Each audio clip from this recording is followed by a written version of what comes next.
To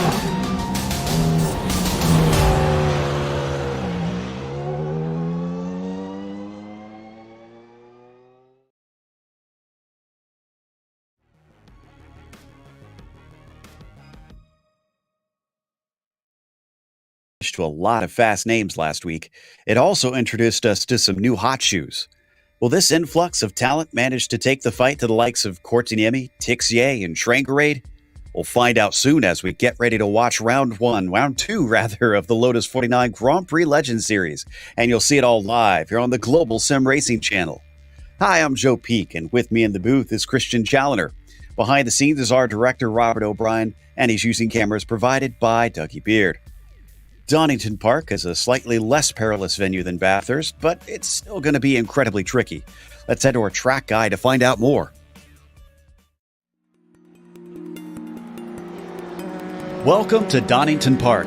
This British track can boast the rare feat of hosting Grand Prix racing since before the advent of the modern F1 Championship. About a half hour northeast of Birmingham, cars and bikes of many types have competed here. There are two layouts that can be driven: the Grand Prix version, which is roughly 2.5 miles, or the National Circuit, which is just under 2 miles. The only difference between them is the addition of the Melbourne and Goddard's hairpins at the end of the lap. This circuit is known for its fast, sweeping bends and difficulty in overtaking. There's also some extremely tricky blind apexes like at McLean's and Coppice. Ironically, one of the most famous and more difficult high-speed turns is called the Old Hairpin. Resembling nothing of its name, it includes a frustrating kinked entry and a very critical corner exit that leads to a long piece of uphill acceleration. The first turn of Redgate is a popular place for overtakes, but it carries an unusual danger. The pit exit empties right into the racing line, and if stops are expected during the race, it can prompt some treacherous exchanges. While the circuit is most well known for its extremely wet 1993 European Grand Prix, where Ayrton Senna blitzed the field for a win, currently the track is mainly used for lower-level open-wheelers and touring car racing. Overwhelmingly popular with British fans, Donington Park has established itself as a pivotal circuit in the UK racing scene.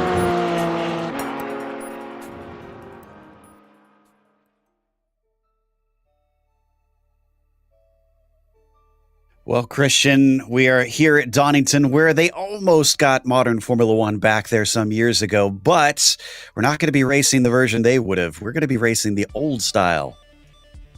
Yeah, absolutely. The old style, then the best style. That new hairpin, not really a fan of mine, but this old layout, yeah, a lot of fun. 10 turns, a very, very fast and flowing circuit. Obviously, quite a few passing opportunities, especially in the 49, because there's a lot of corners which are kind of non-corners in modern cars, but corners like Hollywood, Craner Curves, Old Hairpin. I think we'll see some passes maybe actually out of Old Hairpin with a couple of mistakes through there. And definitely passes into Redgate and Roberts Chicane. We'll keep an eye on that. It's not going to be easy to get those done regardless, but as we look at the championship, Topi Courtiniemi with his win last week obviously tops the timing sheets there as they finish, with Gronkowski looking quick this season.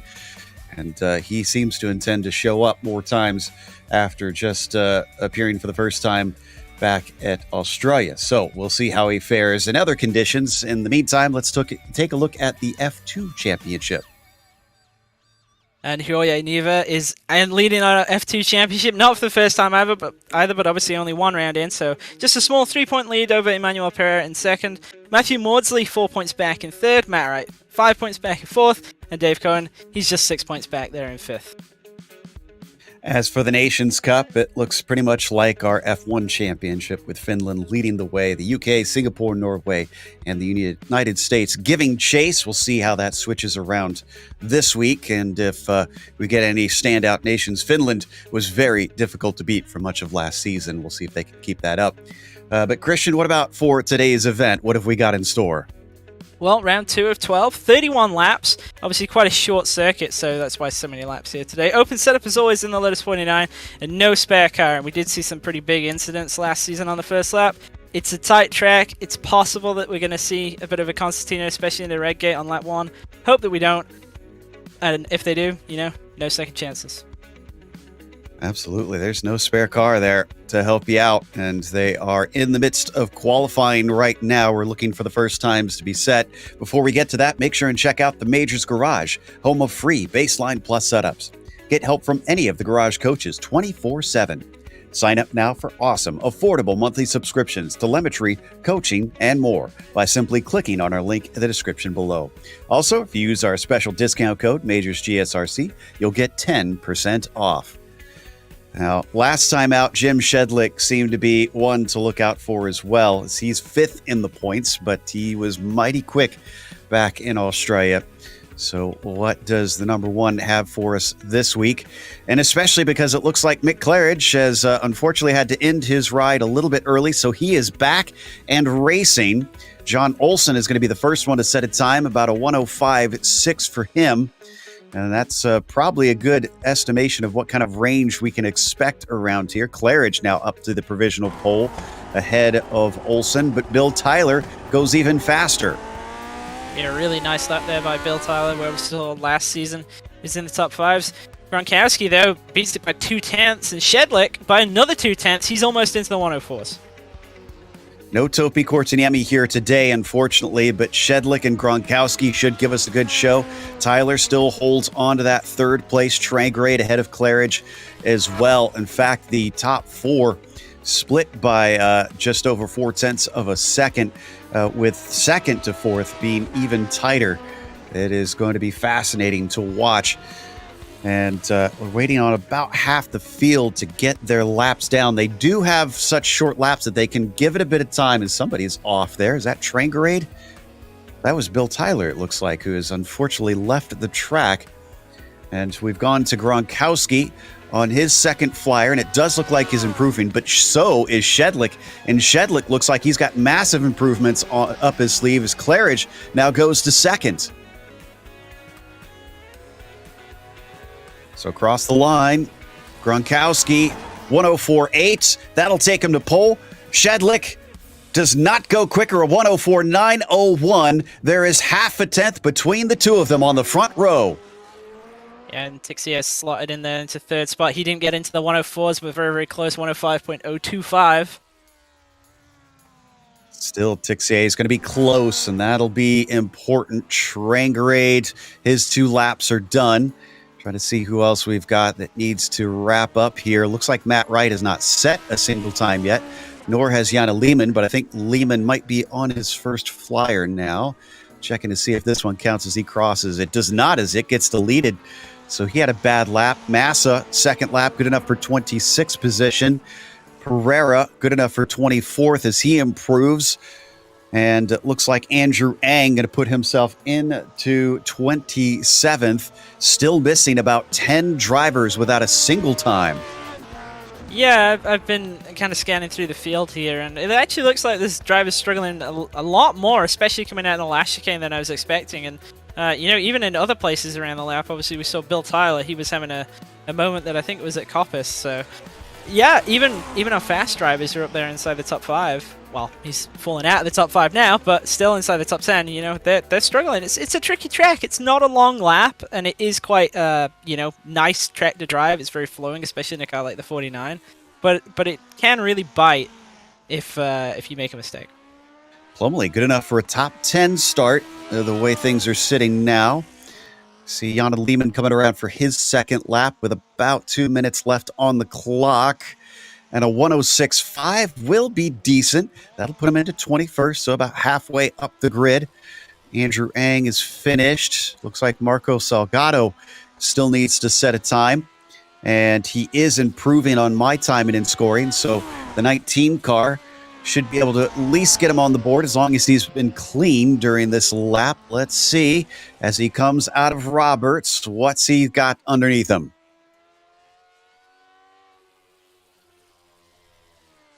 It's going to be a 29th place, it looks like, so way down the order for one of our contenders for the season, or for the F2 championship. It is the season 2 championship as well, though, as we check out Andrew Ang. Not sure if he has a lap left, though. No, he is done. He's taken both of his. Matt Wright, who sits in 17th, just crosses the line now, has that lap deleted. Must have had an off track somewhere. And Steinhurst, I believe, is the only one able to set a time from here in the number 35. So, not sure. Yeah, this is about the only one left that could change the order. Yeah, and he's out here on his first lap, so he's actually got this and another if he's got time for it. I don't think he's going to have time for it, though, because we've only got a minute left in qualifying. As he goes wide, he's not going to set a time now. That wraps it up, then. That's everybody. And Jordan Gronkowski with the pole position. Can he convert that into a win over Jim Shedlick? Sebastian Tixier still looking for that magical Verst victory. Starts from third. McClarridge returns with a fourth. It'll be Ove Trangrade starting P5 as Bill Tyler will be in the sixth position. You've got Bruce Nelson in seventh, followed by John Olson in P8. Then it's Robert Plumley in ninth and Jorge Nieva with an excellent qualifying in the top 10. Yeah, Xavier Sanchez just misses out in the 105s, just misses out in the top 10. He lines up in 11th. Actually, has he just moved? I believe we've just seen a slight movement there. Miro Razki lining up 12th, Richard Yelland, and Laust Olsen, driver who always comes to chats with us. He's lining up in 14th today with Gary Ho, Chris Simpson on 15th and 16th. Matt Wright, Emmanuel Perra in 17th and 18th, and Glenn Becker and Michael Grissinger round out the top 20. Jana Lehman will start from 21st, Matthew Maudsley in the 22nd spot. Then it's Nolan Smith in 23rd as Cam Porter starts from the 24th position. Tobias Harnvey will be 25th. He'll be followed by Hideki Koivisto and Eugenio Massa. Outside of that row, it's Timothy Porter. Row 15 has Marco Salgado and Andrew Ang. And then Magnus Innocent, he's lining up in 31st with Andrew Juteau, the last driver to set a time under a 1 minute 10. He's in 32nd with Silver Blank in 33rd. Ben Summers, Damian Rickley, Lance Simon, Don Peake, Jason Steinhurst, and Robert Reynolds round out the field. 39 drivers here today. This is going to be fascinating to watch, and already there's some chatter amongst the drivers about how to behave in traffic here today. Let's hope everybody is nice and polite, as we've got 76 Fahrenheit and about 24 Celsius on the track with a tiny bit of wind, but nothing really to write home about. We've got almost everybody on the grid already as we line up for round two, just waiting on Tixier, Plumley, Olson, and Simon. And we've got a very different looking field from what we have seen in seasons past and years past in this series, as it is shaken around, although a few stalwarts do remain. Claridge, Trangrade have been basically part of the furniture at this point. Looks like Tixier is now lined up, so only looking for Nieva. It looks like we are all gridded now, so the engines start to rev as the lights come up. How will they handle Donington Park? Green flag is out off the line. Gronkowski is slow, and it looks like Claridge is as well. No, it's Tixier who is slow. In fact, extremely slow. They're struggling to get up there, and it is going to be Shedlick who leads them into the first corner, and we got a tangle as spinning around. It's going to be Ove Trangrade facing backwards. Drivers are going to have to go around either side, and miraculously, nobody's hit him yet. Every single driver gets around a backwards-facing Trangrade. Yeah, it's a great job by everybody to avoid that. Obviously, the worst possible situation. He was spun around in the middle of turn one. He's got a huge mountain to climb now.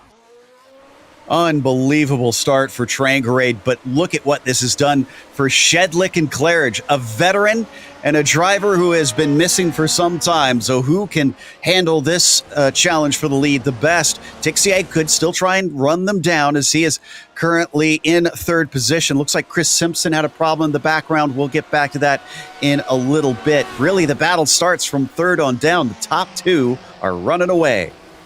Yeah, Shedlick got a really good start and is already almost out to a 1 second lead over Claridge. Tixier nearly 3 seconds back already at the end of lap one. A little bit of fighting in the back. Ooh, somebody having a bit of a problem there coming off of Roberts. I think that's Hraski, who is slow. Now he's going to try and make an attack on Olson. Olson sends it down into Redgate, manages to hold on to that 12th position, or does he? He's slow off the corner, and there comes Hraski right past. And speaking of drivers that had a bad start, our pole sitter, actually Gronkowski, he's back there in 8th already. So Gronkowski has managed to at least stop the bleeding within the top 10. How much can he climb back forward? That's got to be frustrating knowing he's given up the track position, a track where it's going to be difficult to overtake here. Gronkowski up and over the crest into Coppice, and some of them are going wide ahead of him. This could give him a little bit of a speed advantage coming down Starkey straight, but he'll have to be brave coming into the Robert chicane. Looks like Sanchez is brave. He's attacking on Plumley down to the inside. Mighty on the brakes is Gronkowski. He'll get at least one position. Yeah, really nice move there. I thought he'd gone in a little bit too deep. He did end up on that big sausage curve on the left side, but able to basically hold on to the car and not loop it at the exit. Sanchez with another go at things that didn't work in Roberts. Redgate finally gives him that 5th place. That's past Plumley. Nice gain of 3, even with that loss for Robert Plumley. But he might lose one more. Gronkowski started to size him up into the old hairpin, and I think he's going to make the pass. He is clean. Yeah, obviously being very aggressive here, trying to move back up through the field, but very clean passes as well.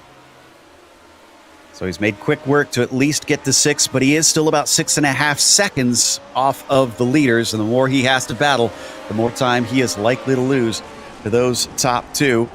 At the tail of this train, we've got John Olsen, and that is all the way back to 9th. That's 5 in a row as we hop on board the Club West driver.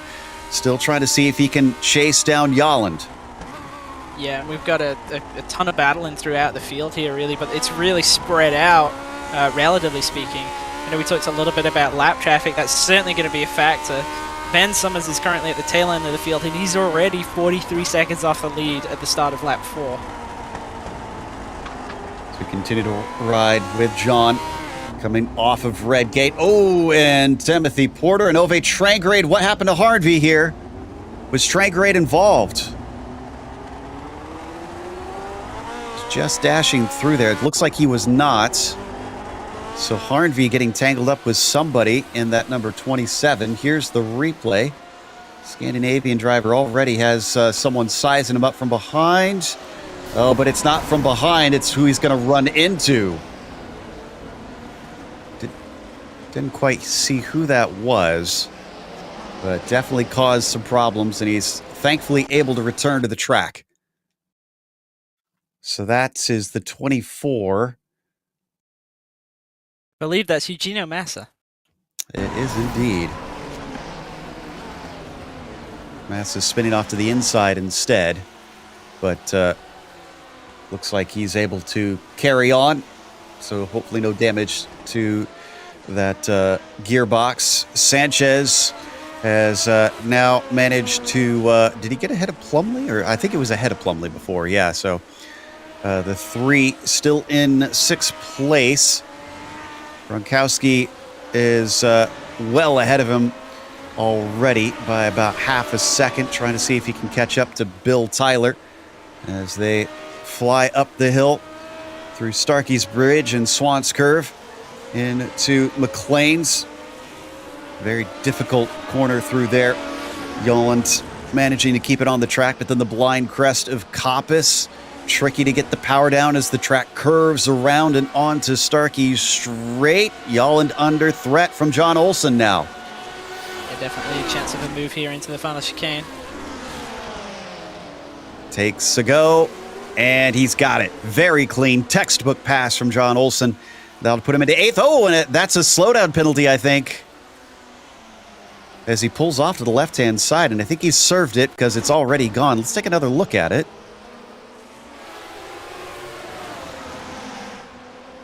Taking a look from above.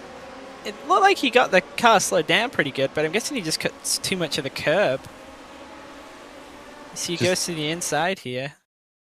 Yeah, that's... Yeah, quite a bit of curb. The way he pulled off immediately, I couldn't think of what else it could have been. So yeah, he served that extremely quickly and had to hand the position right back. And we're already hearing some of the lap traffic giving instructions over the radio on where the leaders need to go to send them on by. So it's already happened. We're only 6 laps into 31. That means we could see some drivers many laps down by the end of this. Yeah, absolutely. And Shedlock has actually pulled away from Mick Claridge. He's got 2.5 seconds. He actually had about 3 seconds before I believe he had to pass a lapped car there. And Tixier's actually closing in a little bit on Claridge. He's within a second of him now. Oh, and looks like John Olsen maybe having a pass on Yolland. Yep, going into red gate. Wonder if we had a slowdown penalty instead. Yeah, it looks like the reverse has happened as Yolland had a slowdown penalty. Gary Hose now had a problem as he is slow. This is coming out of red gate himself. Yeah, just slid it into that first corner and eventually had to catch it. Let's take another look. It was a nice save. Obviously, he was in amongst this battle, but unfortunately, with everybody packed as tightly as they were in this group, it was very, very costly. So he just gets in too deep into turn one. The rear starts to get away from him, and he has to catch it. I mean, it's a textbook slide, really, but no exit speed at all, and obviously loses 4 positions immediately. One of the cars that went by him that's in that tightly packed group is Laust Olsen. He's got an onboard cam for us today. And the 9 chasing on the 11 and the 14. As we're going to take a glance at that onboard. There we go. We've got him up now. Let's see what the pucker factor is. It's actually pretty significant, it looks like, as they come into red gate. And way off goes Bruce Nelson and Miro Hraski. That's 2 more positions, so that's 3 at about the course of 1 lap for Laust Olsen. Yeah, quite a nice freebie there, a double. You don't get that too often. So that'll bump him up. That is into 10th place, so top 10 there. That's 4 positions gained since the start for Laust Olsen, and the pucker factor goes down now that he's on his own. Meanwhile, we haven't been missing anything for the leaders. They're still relatively separated. In fact, Shedlick is now 3.5 seconds ahead. Tixier and Claridge separated by about 7/10. Everybody behind them a second or more apart. We'll see if the traffic plays much of a role as that carries on. Almost going to be a bit like a multi-class race by the end of this thing, having to dodge and weave around all the slower traffic. Yeah, absolutely. And we said with obviously it being a short, so you see Claridge is a pretty huge moment there as he comes down into Old Hairpin. And Claridge is actually being caught by Gronkowski, so we're definitely going to have a battle. I believe he's picked up a slowdown. Yeah, I wondered about that. Through the Craner curves, he was way onto the grass.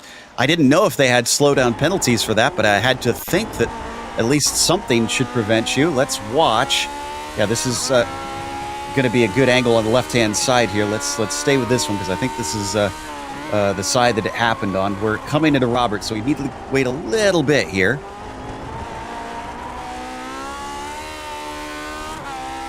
And ironically, in live time, he's been caught by Gronkowski, who's already trying to get that position back and get himself onto the podium. So here's where we're going to see it. Watch the left-hand side through the left-hander.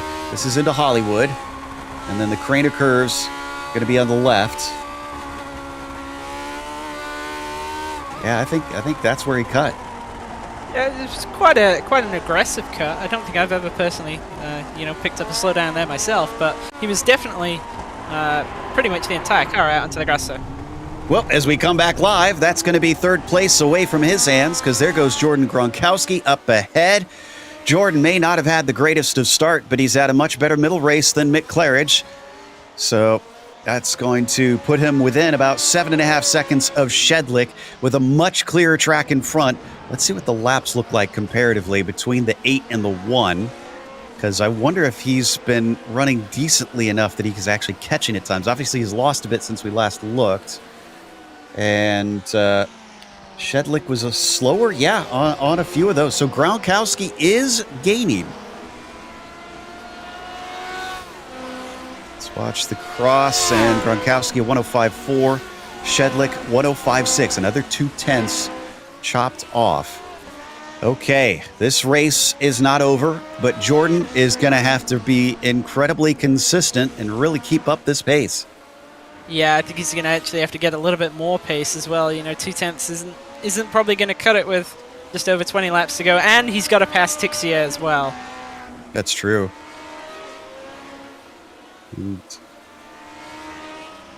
as we take a look at the start here, let's get the viewers who are just tuning in an idea of just how bad it was for Jordan. Started from the pole, and despite that inside line, something in the car didn't want to go. Doesn't look like wheel spin, because I didn't see any smoke there. Too low of revs, maybe? I think he didn't really get a great sort of timing on the launch. He was a little bit slow in that sense, but then it looks like he just couldn't get a gear after that. Listen in.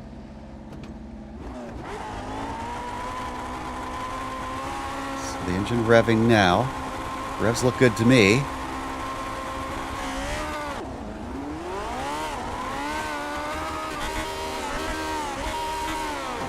And missed not only one gear, but 2 gears, and had to have the frustration of everybody flying around either side, and then he gets pushed out wide on top of it. Thankfully, did not spin the car. Kept a cool head in that situation, but things fell apart quickly. And as we come back live, he is into third, and wow, oh my goodness, he's chopped off a ton this last lap. He is down to 6 seconds, so this time by, let's see, Shedlick is just coming across now. Let's see what the lap looked like. I wonder if this is traffic. 105.5, that's not outrageously slow, so Tixier must just be fast. A 105.1, yeah, Seb is coming. Excuse me, Jordan was the one we were looking at in 105.1, so yes, both Tixier and Gronkowski faster than Shedlick. Yeah, and this times right now, I mean, they wouldn't get him on the front row, but they'd get him pretty close to the front row in qualifying. So he's definitely up on the wheel. As you see, Plumley's had a little bit of a problem here. Another car going loose into Redgate. It's the second time we've seen that here. Here's the replay for the 10 machine. This only puts him back down to 9th, so it's not too bad of a moment. Going to lose a couple positions, I believe. But as he approaches, yeah, it snaps very early. Yeah, and I think what this is it's kind of you're driving the car into the corner too deep and then trying to force it to rotate. So it looks like it's snapping around, but it's not actually going around of its own accord, if that makes sense. You see here, well, okay, no, in his instance, I think he actually was going to make the apex, but maybe just too aggressive with the downshift. Yeah, it did. We've had a big tangle. Andrew Eng down at the old hairpin. That also involves Cyril Blanc. And it looks like Eugenio Massa. So we're on board with Don Peak. Did he also get involved here? He had a good job of getting past it.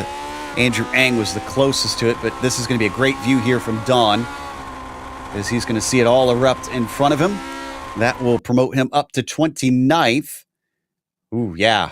Yeah, a lot of cars tangling. Eng almost getting collected, trying to go wide and then changing his mind late. And Don's up 8 spots with those two now being gifted to him. And in the meantime, he was close to Eng briefly, and now Eng starting to stretch away after that. Eng was very lucky, because at the first glance I actually thought he was involved in that incident, but just about missing out on it. Jordan Gronkowski now took the fastest lap of the race. So he has got it down to 0.5 of a second up to Sebastian Tixier, 4.9 up to Jim Shedlick. I don't know if Jim is easing it up to try and play it safe or what exactly is going on, but Tixier, huge moment. And that's going to give second to Gronkowski, but he's going to try, and no, it's lap traffic, that they're going by. I thought maybe a pass was happening. That was Blanc, and Tixier has more problems. Tixier off the course. This is coming up through Schwantz Curve.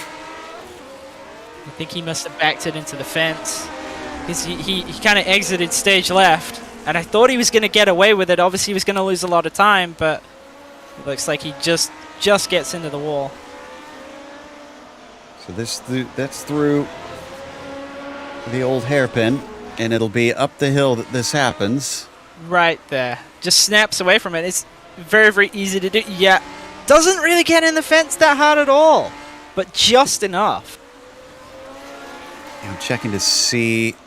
I don't see a meatball flag, but yeah, I must have not been handling right after that.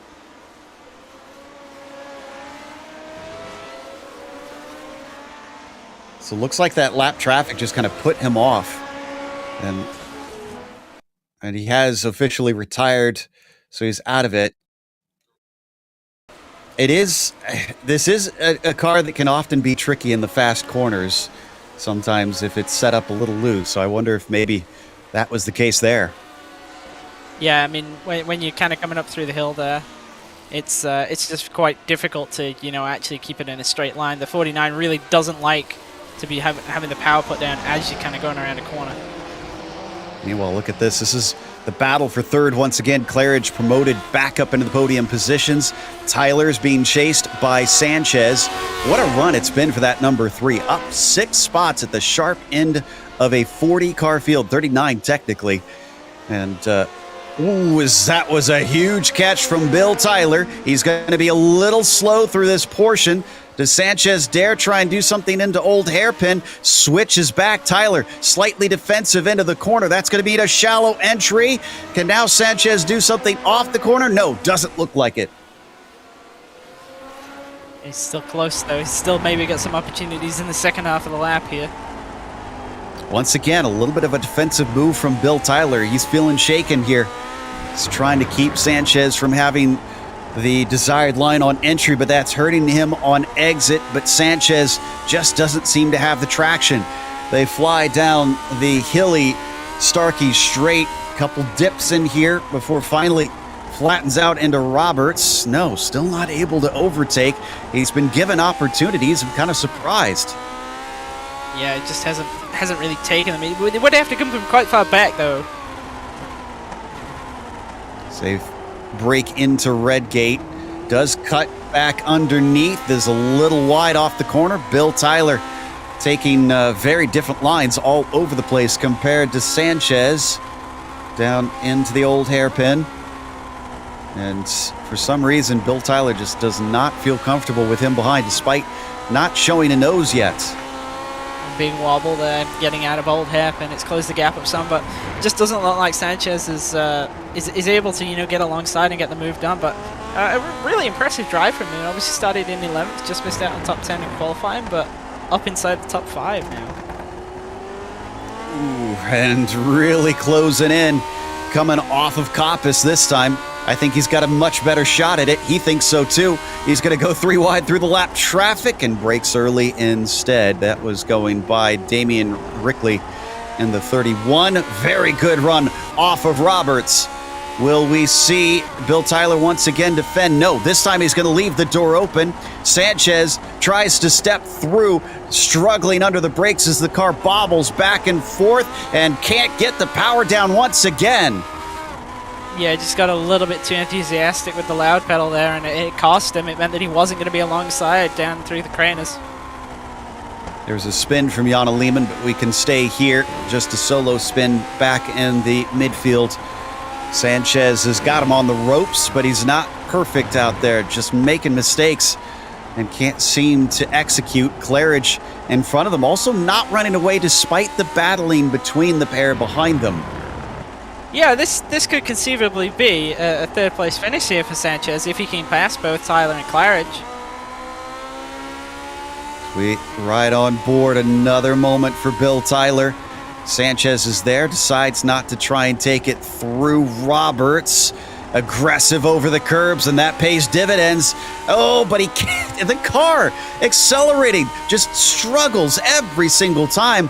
Wonder if the differential just not happy with how he's got it set up. Oh, well, we're talking about the differential and not happy about how it's set up. I don't think Claridge is happy with how his car's handling at all. He's been slowly falling back here, and it just had another pretty wild moment there into Redgate. So it's it's not looking a great time for Mick Claridge out there. I've got to wonder if kind of just the amount of practice he's had this week has not been kind of to his usual standards, and that's why he's, I don't want to say struggling a little bit, you know, he's still in third place in a competitive field, but I think he'll be a bit disappointed by this one. Ooh, and there's traffic on either side, both of them wanting to slow and let everybody through, which is making things a little bit perilous. Thankfully, everyone squeaks by. Yeah, it's not only, I would imagine, a lack of practice, but last I heard he was in France. I have no idea where he is right now, so I don't know what setup he's running on, if he's at somebody's house or if he managed to make it back home, and if it's a rig that's familiar to him.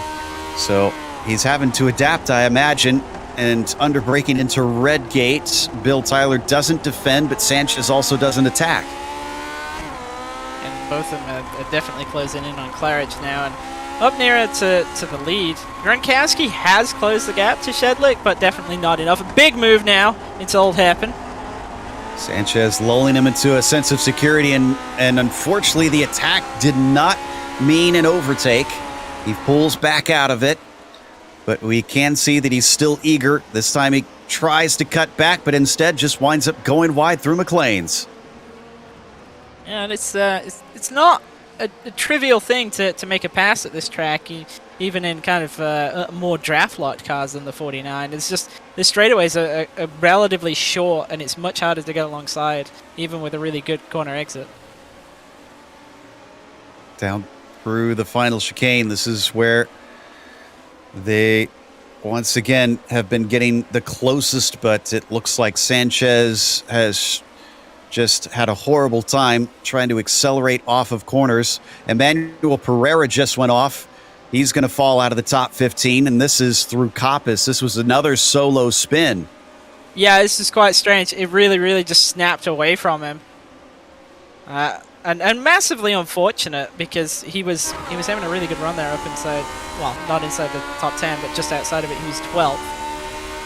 And how about this? From last on the fields after the first quarter, Ove Trangrade is going for 14th, maybe. And he's going to get it out of Matthew Maudsley's hands. So there's one of our F2 drivers fighting for it. Didn't let him have it easily. And Trangrade has made numerous passes. We are getting information from the Peanut Gallery saying that Mick is in the UK on his own setup. So, sorry, Mick, I tried to give you an excuse, and it looks like that one's not valid. Are we trying to put it out there that he's just slow this week, then? As we finally see an overtake from Sanchez. He's done it once before. Last time he gave it back. This time, he's got it done. So the 3 moves into 4th. Yeah, no, I was saying I was trying to give Mick some sort of out, and unfortunately my theory didn't quite pan out. So let's watch and see what Sanchez did, as there's a big mistake from Tyler. Yeah, very, very deep into the chicane there, and obviously finally gave Sanchez the run he needed into the next corner, and able to clear him pretty easily actually on the outside into red gate. Okay, so now that he's clear, can he start to get away and see if he can chase down Mick and get himself a third on the day? If it is a lack of practice, you got to give credit to the number 2 car. Started this race from 4th, still a gain up into 3rd, and despite a mistake, has been holding his own. As I do like the livery here on Sanchez. I think it's supposed to be either a Spitfire or a Mustang, some sort of British flyer out there. Yeah, I think it's a Mustang.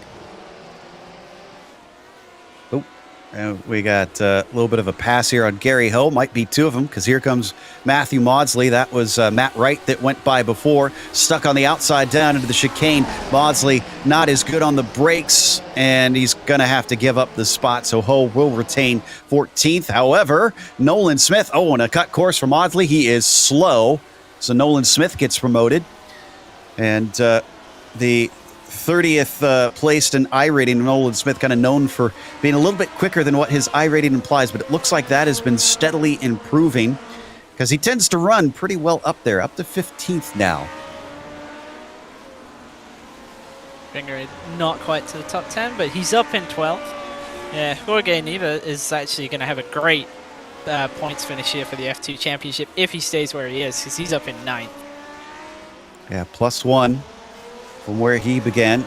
credit to Richard Yolland. He's up 6 in 7th position. So that's pretty handy. See, Emmanuel Pereira has gone into the pits, so he must have had a bit of contact with something or someone at some point during this race as he's taking repairs. Meanwhile, into the first corner, the battle there that we're watching between Yolland and Rickley. Actually, not a battle. That's Rickley a lap down from this. We've still got 22 of the cars on the lead lap, it looks like. So we haven't checked in on Gronkowski and Shedlick in some time. And Shedlick giving away over a second on lap 23, bounding over the curbs. Gronkowski, let's see what this lap is like. 105.1 for Shedlick, 105.1 for Gronkowski. I wonder if he's starting to experience the same problems with the lap traffic the Jim is. Yeah, and I mean, I think for Shedlick, there's just no real need to be super aggressive. He's only got 3 seconds advantage now. Obviously, that's come down from what was pretty sizable at one point, but it kind of stayed around about 6 seconds for a very, very long time. But you know, with just over 5 laps to go, there's really no need to push. Nobody's going to catch 3 seconds in that amount of time unless there's some kind of outside intervention. And Laust Olsen, a little upset of somebody's rejoin here.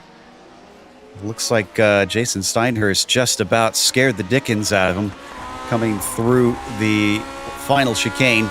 Thankfully, they got through it, and Olsen still within the top 10 as we take another glance at his camera. Wow, he really took a lot of that inside curb there.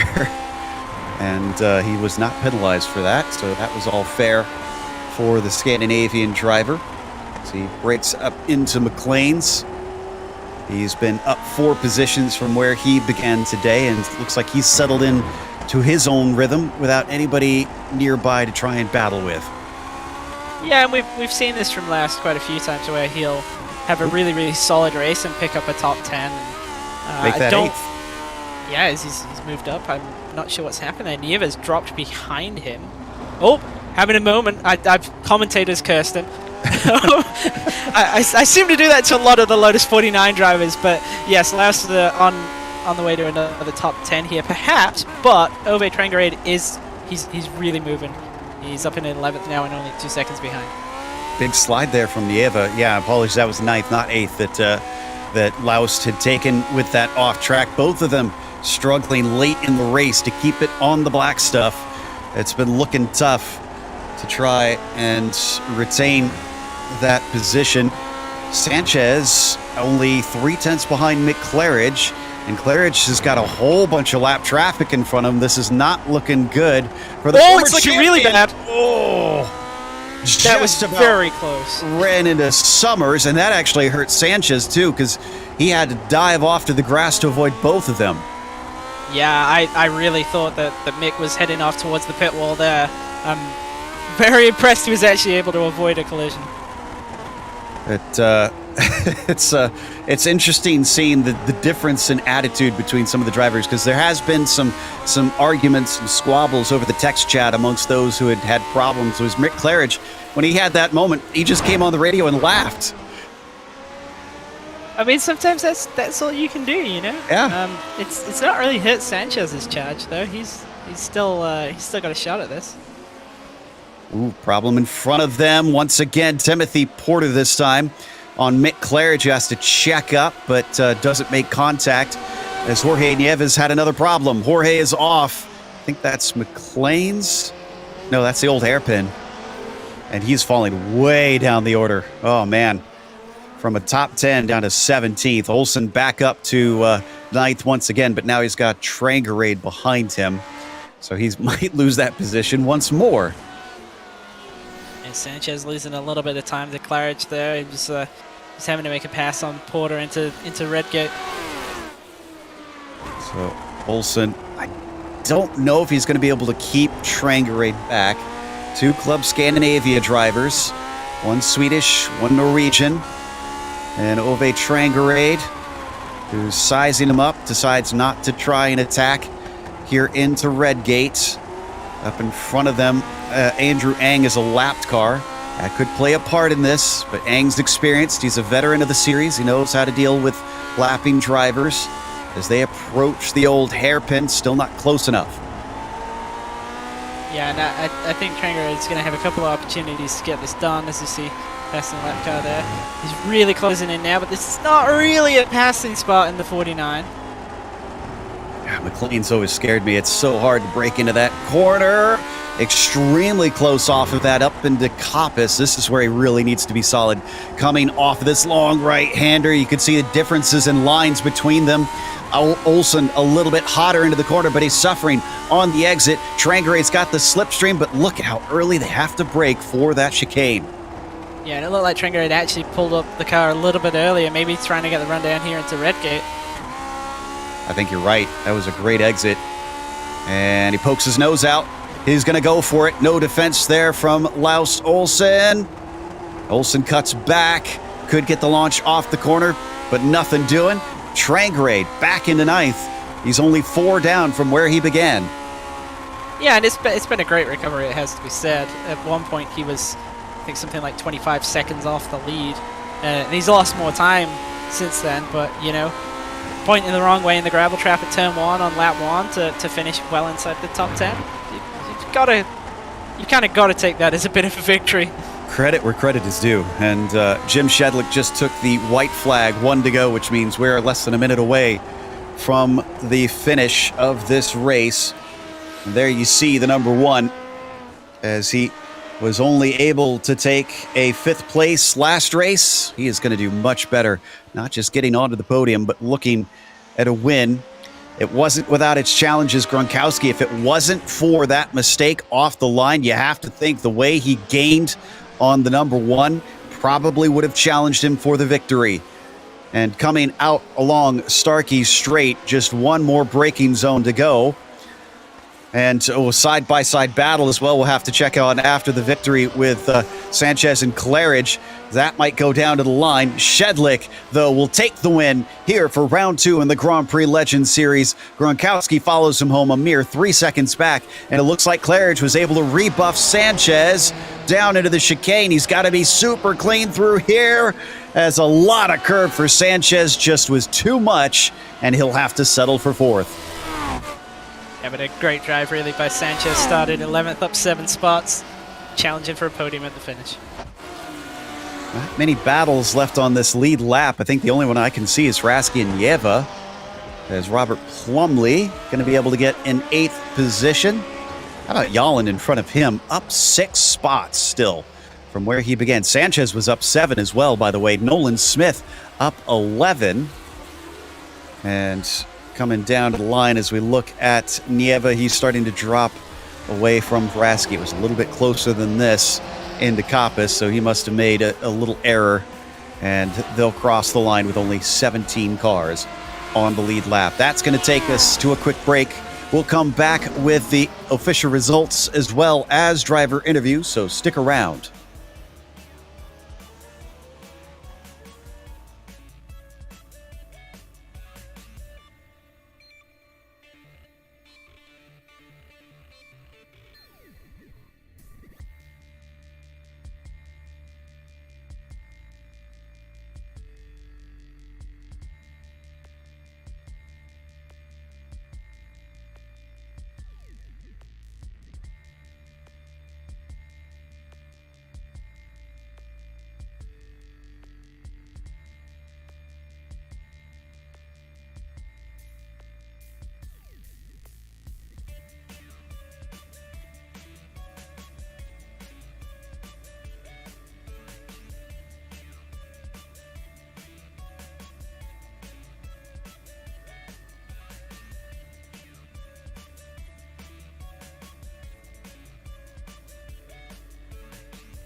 Welcome back to Donington Park Circuit. It looks like Jim Shedlick got his first win of the season. Had a little help, though, as Jordan Gronkowski was poor off the line, but Jim capitalized when he found this lead in his lap and wound up with about a 3-second victory. Gronkowski had to come back from a decent ways back. It was almost up to 7 seconds at one point. Claridge defending hard in the final stages of the race to claim a podium. And Xavier Sanchez, who was going for that top three, was just shy by less than a second, but up from 11th. He should be proud of himself. Bill Tyler was P5 as John Olson was 6th. Yolland from 13th to 7th. Then it was Robert Plumley in the 8th position. Ove Trangrade spinning, and I think he got some help on that in the first corner, winding up backwards. He collected himself into 9th by the checkered flag. Klaus Olson wound up in 10th. Matt Wright with 11th spot. He looked very happy with that. Was doing some post-flag burnouts there. Nolan Smith, driver up from 23rd to 12th. He'll be extremely happy with that as well. Bruce Nelson unfortunately went the other way, 7th to 13th. With Gary Ho, we saw him having a couple of moments throughout the race. He comes home in 14th with Mira Rasky. 15th, Huoya Niva, who was well inside the top 10 until a late race mistake, dropped him down to 16th. And Matthew Maudsley, he was the last driver on the lead lap in 17th. Cam Porter, Hideaki Kovitz in 19th, and Michael Grissinger rounds out the top 20. Jana Lehman was 21st, followed by Timothy Porter. Then you've got Marco Salgado up to 23rd. He did gain, but not as much as I thought he would. Chris Simpson was 24th, and Glenn Becker in 25th. Don Peak, massively good day for him, 37th to 26th. It's Damian Rickley in 27th, Andrew Ang 28th, and Harvey is going to be our last one lap down in 29th. Lance Simon winding up 30th. Magnus Anderson is lining up in 31st. That's where he started, and that's where he finishes with Ben Summers. He finished in 32nd, 2 laps down as well. Andrew Giteau, he was 33rd with Jason Steinhurst. Unfortunately, 3 laps down in 34th. Robert Reynolds, a little bit further back, 5 back in 35th. Emmanuel Perry, we saw park the car with Sebastian Tixier, a really big casualty from the race. He was well inside the top 3, looking good. Unfortunately, contact with the wall drops him to 37th with Cyril Blank and Eugenio Massa rounding out the field. Looks like we've got Jim Shedlick ready to talk to us, our winner here today. And Jim, congratulations. But you found yourself in the lead before we even reached the first corner. Was your heart rate up when that happened, or did you just remain calm? Thanks, appreciate it. Yeah, pretty calm on the start. I saw the mistake from Jordan, and figured I had pretty good gap just to start with. But the heart rate started rising around lap 5 or 6 when I caught lap traffic and knew that would be pretty much the rest of the race in traffic.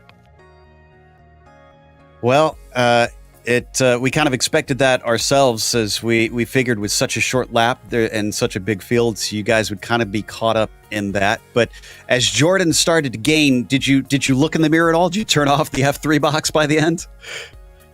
Did my best to completely ignore it. There's so much going on out in front of me. A lot of cars were making mistakes, and it's a really tough track. So I knew people were trying to get out of the way, but it's just really hard to do. So I just did my best to keep focused on what was ahead of me. A 5th and a first to start things off is a pretty handy way to begin the season. What's your overall expectations, and are you going to try and go for a full participation all 12 rounds? Well, I wanted to see how the first couple of weeks went, and last week was pretty tough. I made a bunch of mistakes on the qualifying, on the start, and hit the wall. So, but I guess managing a 5th wasn't terrible after all that. So I knew, here was a good chance to come back a little bit. And if things continue like this, I'll try to run the season.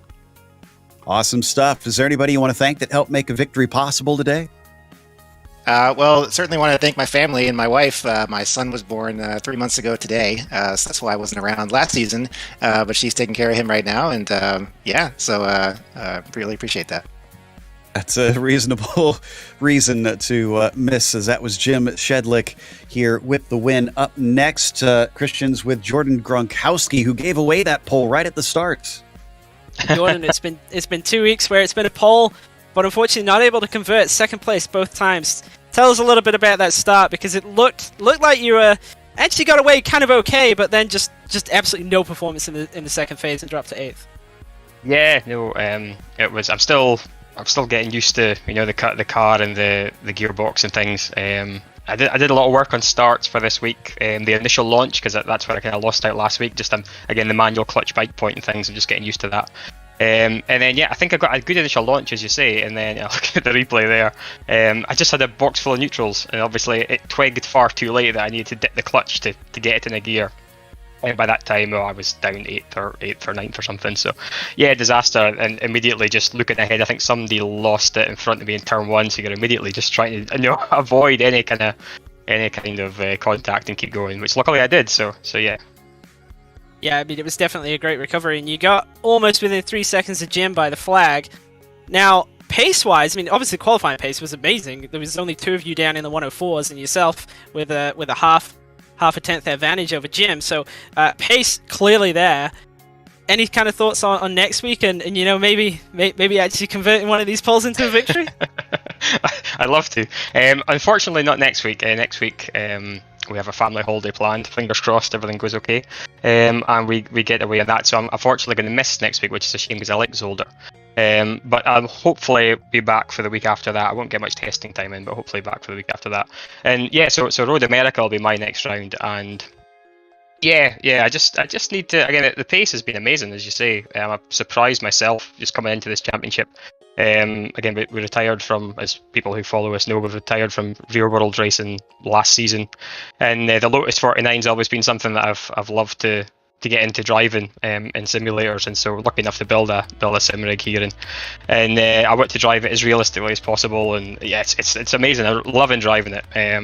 And yeah, I just want that, but it's such a rewarding car, but it's such a difficult car to drive, especially with the gears and things, as I'm finding, and the manual clutch especially. So lots of homework for next time, or for 2 weeks time. Yeah, well, we're very happy to see you in the series, and obviously you've already made a very big impression, with the 2 poles, and hopefully next time out at Road America you can convert and pick up their first win. So great to see you in the series. And would you like to give anybody a shout out before we let you go? Well, obviously, yeah, my dad, who, again, when we raced in the real world, he was my mechanic. We were just a small family team in the Scottish Formula Ford Championship. So massive hello to him. I know he'll be watching, and Mum probably as well. My wife, obviously, and my daughter. But big thanks, actually, just to the community. As I said, I had my heart set on the Lotus 49 for a while, and I've discovered this amazing community. Everyone's fantastically welcoming. So just huge thank you to everyone that's part of this community and for welcoming me in with open arms. I'm loving it, absolutely loving it. Well, thank you for coming and chatting with us, and we'll see you next time at Road America. Thank you. Cheers. That was Jordan Gronkowski, second today, with Mick Claridge coming home in third. And Mick, it's mixed feelings. I'm happy to see you back, but also sad to see you back this early. Yeah, I was just sitting there waiting for the interview, Joe, and I thought the same thing, because I mean, you and me have been so involved in that in the ride, So yeah, mixed feelings, but yeah, it is good to be back, even with sort of minimal running what I did this morning. Speaking of the minimal running, it didn't look all that flawless. In fact, we were trying to give you an out. I at first said, I'm not sure if you're back on your rig. We found out from a friend that, yes, indeed, you were on a familiar rig. So just lack of practice today. Is that what you put it down to, having a few offs? Yeah, I got back settled into where I'm living in last night. And this morning when I woke up, I thought, I might as well go and get my rig from my sister's house where it was stored. And I literally had it set up about 40 minutes to go, so I just put in a ton of laps. I used John's setup, changed way too much stuff on it, and yeah, even with the VR headset, it just felt weird just looking into the car, into the cockpit, But no, I mean, I think I don't know, 2/3 of the way through the race, I think I've probably sort of got a bit used to it. So yeah, it's pretty good. But yeah, sure. Well, I'll say I was going to say it's a good thing I'll be able to do the rest of the season now, but yeah, mixed feelings about that. But yeah, I'll be running the rest of the season now. 40 minutes of practice is pretty impressive regardless. A third, you've got Gronkowski and Shedlick there, though. Once you get back settled in, do you see yourself being able to challenge them? Well, hopefully I can get on pace with them. I know they're both fast guys. I don't actually think I've raced Jim. I know I haven't raced Jordan. I know he started this season, but I know Jim was with us a couple of seasons back, and I don't know, for whatever reason, maybe he had a couple of bad races, but I never sort of really mixed it up with him on track. So, yeah, hopefully, and obviously with all the rest of the guys, you know, watched last week's race at Bathurst, and you know, I measured myself against Toppy in that race. I sort of thought, well, where would I be now then, sort of thing, you know. So yeah, so hopefully I can get on pace with these guys and try and give them a fight. You know, be good fun. It will be. And anybody you want to thank that helped make a third place possible? Well, nothing to do with the third place, but I want to thank you and everyone who got involved in helping me get this ride done. I won't say sorry, it was just a weird chain of events that stopped it happening. But yeah, thanks to everyone that was involved. It was a massive effort, even though it only lasted 900 miles. 900 miles is still a task for most normal people. As that was Mick Claridge who finished third today in the end with a returning podium. That's going to wrap us up. So let's give a big thank you to the Lotus 49 community for bringing us back for another season of coverage. And again, don't forget to click the link in the description below and use our code MajorsGSRC to get 10% off at the Majors Garage.